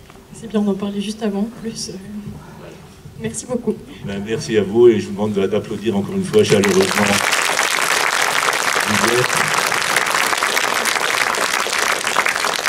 Et je vous rappelle que pour remercier le trèfle, vous êtes tous invités, incités plutôt qu'invités, à aller boire un verre au bar. C'est une très belle façon de remercier le trèfle. Merci beaucoup, bonne soirée, à très bientôt. Donc à l'Assemblée Générale.